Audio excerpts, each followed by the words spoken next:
প্রিয় দর্শক, আমরা বিভিন্ন টিভি শোতে আমরা নানান ধরনের ম্যাজিক শো দেখে থাকি, যা সেখানে উপস্থিত সকল মানুষকে তা অবাক করে দেয়। আর এটা না বললে নয় যে একটি ম্যাজিশিয়ান তার সারাটা জীবন বিলিয়ে দেয় এই ম্যাজিক সিক্রেটগুলি শেখার জন্য। সেই সাথে ম্যাজিশিয়ানরা এটাও জানে যে কি করে এমন সব ভয়ঙ্কর সিচুয়েশন থেকে নিজেকে সুরক্ষিত সেখান থেকে বের করে আনতে হবে। তবে আপনি এই ম্যাজিকগুলিকে যতই রিয়েল ভাবুন না কেন, তার আসল কালো সত্য জানলে হয়তোবা সকলের মতো আপনিও তা দেখে অবাক হয়ে যাবেন।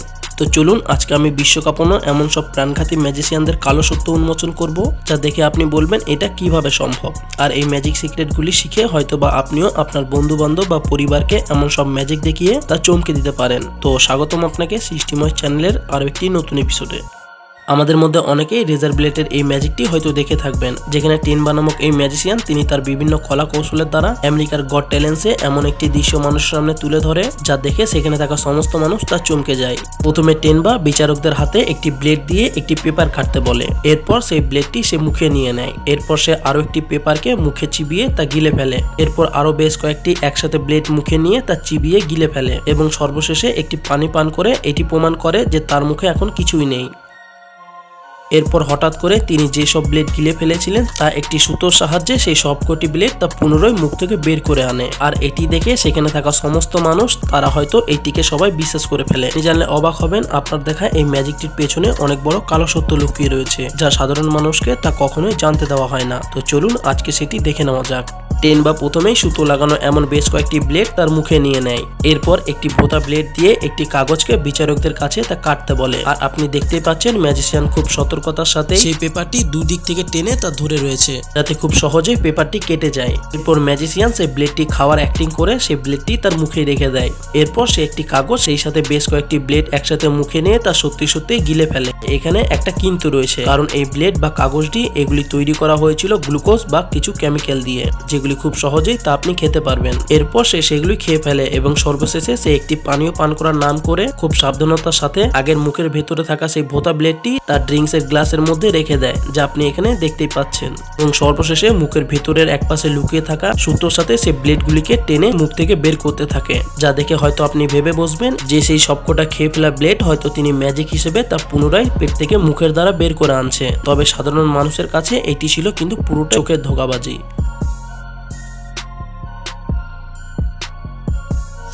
এই ম্যাজিকটিতে দেখা যায় এই জাদুকরের মাথা হঠাৎ করে কেমন যেন নিচের দিকে ঝুঁকে পড়ে, যা দেখে সাধারণ মানুষের কাছে তা কিন্তু চমকে যাওয়ারই কথা। জাদুকর এমন ভাবে এই কাজটি করে থাকে যা দেখে মনে হয় সত্যি সত্যি হয়তোবা তার মাথা খুলে নিচের দিকে পড়ে যাচ্ছে। আসলে জাদুকর এই ম্যাজিকটি করে থাকে তার পরিধান করা এই জ্যাকেটটির সাহায্যে। জাদুকরকে এটি করতে হলে প্রথমে জাদুকরকে একটি বড় মাপের কোট পরিধান করতে হবে। সেই সাথে জাদুকরকে কৃত্রিম ভাবে তৈরি করা একটি ফ্রেমকেও তার জ্যাকেটের তলায় নিতে হবে, যা আপনি আপনার বাড়িতে থাকা হ্যাঙ্গারের মধ্যে দুটি লাঠি লাগিয়ে খুব সহজে তা তৈরি করতে পারবেন। এটি তৈরি হয়ে গেলে জ্যাকেটের নিচে এমন ভাবে এটিকে পরিধান করতে হবে এবং সময়ের অপেক্ষা করে মানুষের সামনে হঠাৎ করে সেই তৈরি কাঠামোটিকে এক হাত দিয়ে তা উপর দিকে তুলে ধরতে হবে। সেই সাথে আপনার মাথাটিকেও ঘাড় সমেত নিচের দিকে নামিয়ে আনতে হবে। দুটি কাজ যেন একসাথেই হয়, তবে তার জন্য আপনাকে অনেক প্র্যাকটিস করতে হবে।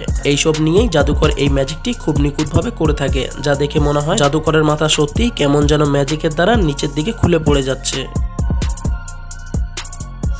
এই ম্যাজিকটি দেখুন, জাদুকর কিভাবে জ্বলন্ত মোমের আগুনকে নিভিয়ে সেই আগুনকে তার হাতে নিয়ে নেয় এবং খুব সহজেই তা আবার মোমটিতে আগুনও লাগিয়ে দেয়। তবে এটা কিভাবে সম্ভব? আসলে কি জাদুকর কোনো কালো জাদুর মাধ্যমে এমনটা করতে পারলো, নাকি এখানেও জাদুকর আমাদের বোকা বানিয়ে ফেললো? আসলে জাদুকর এটি করতে পেরেছে শুধুমাত্র তার হাতে থাকা নকল আঙুলের সাহায্যে।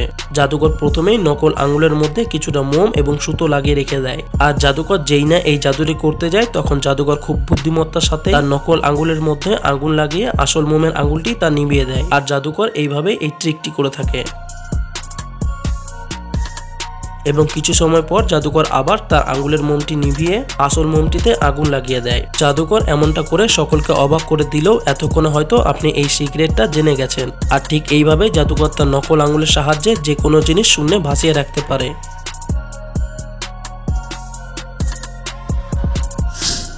বাকি সবকটা ম্যাজিকের মতো এই ম্যাজিকটি কিন্তু পুরোটাই ভুয়ো বা কালো জাদু নয়, বরং এখানে ম্যাজিশিয়ান সকলের সামনে একটি আস্ত ব্যাংকে জীবন্ত গিলে ফেলে এবং কিছু সময় পর তা আবার জীবন্ত অবস্থায় তা পেট থেকে বের করে আনে।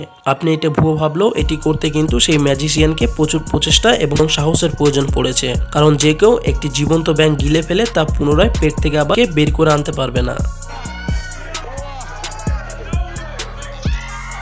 আসলে যেহেতু ম্যাজিশিয়ান প্রথমে কিছুটা জল খেয়ে ফেলেছিল, তাই ব্যাঙটি গিলে ফেললে ব্যাঙটি সেই পেটের ভিতরে চলে না গিয়ে সেই জলের মধ্যে ভেসেছিল। আর কিছু সময় পরে ম্যাজিশিয়ান তার পেটের মধ্যে কিছুটা চাপ প্রয়োগ করে সেই ব্যাঙটিকে তার পেট থেকে জীবন্ত বের করে আনে।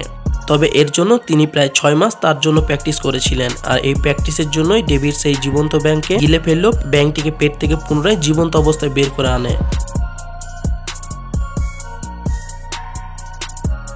সর্বশেষে একটা কথাই বলবো, এইসব ম্যাজিশিয়ান খুব দক্ষতার সাথে এইসব কাজগুলি করে থাকে, যা দেখে সেই সব সত্যি মনে হয়। তবে আপনি এইসব ম্যাজিক ঘরে প্রচেষ্টা করবেন না, কারণ এই ভিডিওটি বানানোর উদ্দেশ্য ছিল আমাদের সকলকে জানা দরকার এমন সব ভয়ঙ্কর ম্যাজিক হিসেবে জাদুঘর কিভাবে সকল মানুষের সামনে তা প্রদর্শন করে আমাদেরকে বোকা বানিয়ে আসছে।